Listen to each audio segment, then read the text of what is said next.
ഉദ്ഘാടനമായിട്ട് ഔദ്യോഗിക ഉദ്ഘാടനം കഴിക്കണതില്ല. ഒരു 10-ാം തീയതിനുള്ളിലായിട്ട് 5-ാം തീയതി ഡ്രസ്സ് കിട്ടുന്നില്ല പറഞ്ഞേ. ആ 10-ാം തീയതിനുള്ളിലായിട്ട് നമുക്ക് സലാഹുഖാൻ്റെ ഡേറ്റ് എന്താണെന്ന് നോക്കിയിട്ട് അതിനനുസരിച്ച് നമുക്ക് നീങ്ങാം. ഇത് കാണിച്ച ആൾ സലാഹുദ്ദീൻ പറഞ്ഞ ആളാണ്, ഒരു മിലിറ്ററിക്കാരനാണ്. കൊണ്ടോട്ടിയുള്ള സലാഹുദ്ദീൻ പറഞ്ഞ എക്സ് മിലിറ്ററിക്കാരനാണ് ഇത് നമുക്ക് കാണിച്ചിരുന്ന ആള്. ഇതിപ്പോൾ ഏകദേശം 75ഓളം ബ്രാഞ്ച് ഇതേമാതിരി എല്ലാ സ്ഥലത്തും രാവിലെ നടക്കുന്നുണ്ട്. അപ്പോൾ ഇതിൽ ₹1 മൂപ്പര് ഉപകാരം വാങ്ങണില്ല. മൂപ്പര് വാങ്ങണില്ല, ഞങ്ങൾ ആരും വാങ്ങണില്ല. എല്ലാവർക്കും സൗജന്യമായിട്ട് ചെയ്തു കൊടുക്കുന്ന പരിപാടിയാണ്.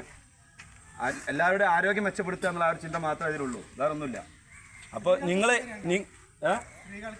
സ്ത്രീകൾക്ക് നമ്മൾ തുടങ്ങാം ഇൻഷാ അല്ലാഹ്. എല്ലാ ഭാഗത്തുണ്ട്. തിരുവങ്ങാടി ഇവിടെയൊക്കെ തുടങ്ങിയിട്ടുണ്ട്, ഞങ്ങളെ ഭാഗത്ത് തുടങ്ങിയിട്ടില്ല. ഇവിടെയൊക്കെ തുടങ്ങാൻ വേണമെങ്കിൽ നമുക്ക് തുടങ്ങാം. ഏതെങ്കിലും വീടുകളിൽ അറേഞ്ച് ചെയ്താൽ നമ്മൾ അതും ചെയ്യാം. അത് ഇതൊന്നും ഉദ്ഘാടനം കഴിഞ്ഞ് സെറ്റാട്ടെ, പിന്നെ വേണമെങ്കിൽ നമുക്ക് ആലോചിക്കാം, കുഴപ്പമില്ല.